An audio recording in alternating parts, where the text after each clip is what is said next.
Vamos às notícias.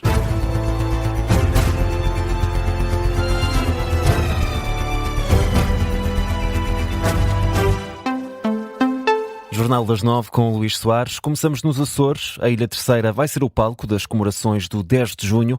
O Presidente da República, António José Seguro, discursa hoje, pela primeira vez, numa cerimónia militar comemorativa do Dia de Portugal, de Camões e também das comunidades portuguesas. Cerimónia em Angra do Heroísmo. António José Seguro escolheu o professor universitário açoriano Miguel Monjardino, nascido em Angra, especialista em relações internacionais, para presidir às comemorações deste ano, que começaram já no fim de semana no Luxemburgo.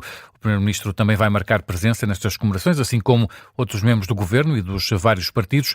Ontem, o Presidente da República dedicou a tarde a contactar com a população nas ruas de Angra do Heroísmo. O chefe de Estado assistiu ao hastear da bandeira nacional e fez uma arruada de quase 2 horas.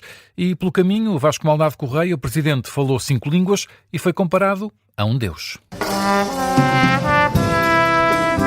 No dia em que completa 3 meses em Belém, António José Seguro usou as ruas de Angra do Heroísmo para fazer prova de vida e popularidade e logo encontrou uma ajuda divina. Que você é uma pessoa, entre aspas, como Deus, dos homens, do povo, um pé descalço. E é isso que nós precisamos no nosso país. Obrigado. Muito obrigado. Eu sou só um português simples, como a senhora. É isso mesmo. É por isso que sou uma pessoa muito especial. De pés bem assentes na terra, o Presidente da República mostrou à vontade, com todas as idades. Benedita, que nome tão bonito. Benedita. É, muito bem. Neste 10 de junho, Seguro quer mostrar que continente e ilha estão unidas, mas encontrou quem desafie a hierarquia. Mas sou açoriana, fico com portuguesa. Muito bonito essas duas bandeiras. Muito bonito. E se é certo que veio celebrar o Dia de Portugal, não se livrou de experimentar várias línguas, a começar por um francês competente. Bastante emoção. Um espanhol arranhado. Venimos aqui para fazer crochê, trabalhos manuais, Conversar, conversar, pasar um bom tempo, sí, não? señor. De qualidade. Sí. Pois muito bem. E o alemão possível. Bye. Com a base das lajes aqui tão perto, o difícil é não encontrar o norte-americano nas ruas, mas alguns vieram só de férias. Is your first time here in Portugal? But not the last time, I hope. No way. Yes, of course. You know that tomorrow is our national day. I heard, yeah. Yes. You have the 4th of July, you have the 10th of June. Okay? Bye. Thank you. See you. O Presidente da República, em modo poliglota, a mostrar à vontade com turistas e locais nas ruas de Angra do Heroísmo. Vasco Maldonado Correia a acompanhar esta visita do Presidente da República à Ilha Terceira, onde decorrem as comemorações do 10 de junho. Esta noite ainda vai assistir, depois da cerimónia, a um concerto em Angra do Heroísmo que vai acabar com um espetáculo de fogo de artifício na Bahia. E vamos transmitir aqui na Rádio Observador a cerimónia do 10 de junho. A partir da Terceira está por lá o Vasco Maldonado Correia e também o Rui Pedro Antunes. O Presidente do INEM admite falhas nos tempos de resposta para os doentes emergentes. Luís Cabral reconhece que há melhorias a fazer. Os dados enviados pelo INEM ao Observador mostram que o tempo médio de resposta registado entre janeiro e maio deste ano é superior a 14 minutos nas ocorrências classificadas como emergentes. Ora, o novo modelo de priorização dos pedidos de socorro, implementado no início do ano, de acordo com esse novo modelo, estes doentes deveriam ser socorridos num período de 8 minutos. Ao Observador, o Presidente do INEM reconhece que há melhorias a fazer na resposta a estes casos. Luís Cabral aponta para algumas insuficiências no serviço como justificação para os atrasos. O responsável adianta também que apenas em cerca de 60% dos casos foi cumprido o tempo máximo de 8 minutos nas situações triadas como emergentes entre janeiro e maio. Ouvido também pelo Observador, o Presidente do Sindicato dos Técnicos de Emergência Pré-Hospitalar não fica surpreendido com os números apresentados pelo INEM. Rui Lázaro revela que muitas ocorrências classificadas como emergentes ou muito urgentes apenas têm resposta mais de 1 hora depois. Pode ler este artigo no site do Observador, é assinado pelo jornalista Tiago Caeiro. O ministro iraniano dos Negócios Estrangeiros já classificou os ataques dos Estados Unidos contra o Irão como uma clara violação de soberania. E avisa aos países do Médio Oriente, onde há bases norte-americanas, de que podem ser um alvo se o Irão voltar a ser atacado. É a resposta depois do início da madrugada, os Estados Unidos terem informado que concluíram ataques de autodefesa contra o Irão. Através da rede social X, o Comando Central norte-americano revela que atacou sistemas de defesa aérea iranianos e locais de radar de vigilância perto do Estreito de Hormuz. As forças de Washington disseram que os ataques representam uma resposta proporcional aos recentes ataques iranianos contra forças americanas e navios internacionais em águas regionais. O mesmo centro de comandos refere que a ofensiva surge depois de Donald Trump ter responsabilizado o Irão por ter abatido um helicóptero norte-americano. E na resposta, o Irão atacou bases militares dos Estados Unidos no Bahrein, Kuwait e na Jordânia. A Guarda Revolucionária Iraniana reivindica os ataques como uma retaliação contra os ataques norte-americanos, contra portos e ilhas no Estreito de Hormuz.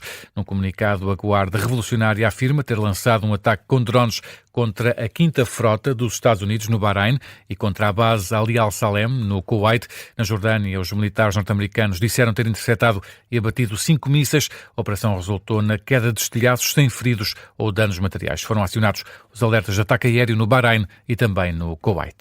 E Luís, o mês de maio foi o segundo mais quente alguma vez registado no mundo. Isto se considerarmos as temperaturas em terra e no mar, são dados divulgados hoje pelo Serviço Copérnicos para as alterações climáticas. De acordo com esta análise, maio registra temperaturas muito elevadas no Oceano Pacífico tropical e no Pacífico equatorial continua a desenvolver-se o fenómeno El Niño, um fenómeno de aquecimento da água do mar que, segundo as previsões, vai desenvolver-se nos próximos meses e deve provocar eventos climáticos extremos em todo o mundo.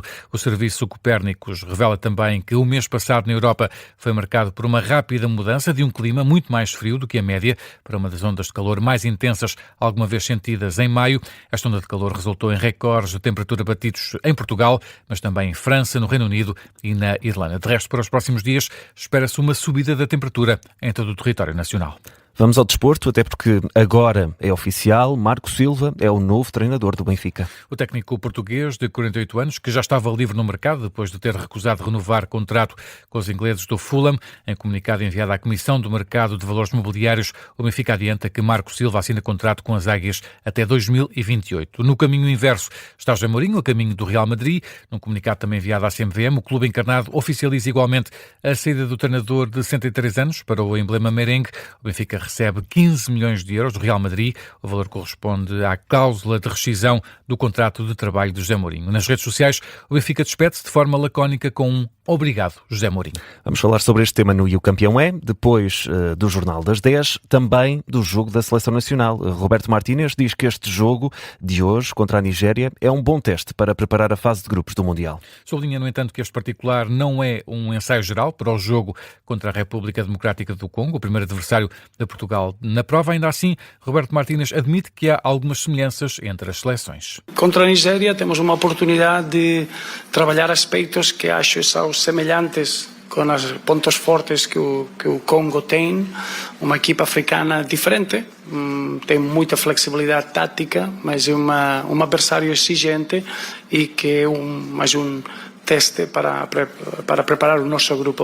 Questionado sobre se o 11 titular será o mais próximo possível do que tenciona apresentar nos Jogos do Mundial, Roberto Martínez diz que, independentemente dos jogadores em campo, espera a mesma intensidade e ideia de jogo e revela que o único que vai estar em campo nos 90 minutos é mesmo Diogo Costa. Não é o 11 inicial, não é o 11 que termina amanhã. Ajustamos o que precisamos durante o jogo. A ideia é fazer 11 substituições. A ideia é do Diogo Costa jogar os 90 minutos e tentar que todos os outros jogadores tenham minutos. Declarações de Roberto Martínez na divisão do particular contra a Nigéria, marcado para Leiria amanhã, jogo que vai começar às 8h45 da noite. E que tem relato aqui em direto na Rádio Observador, emissão que começa logo depois do Jornal das 8.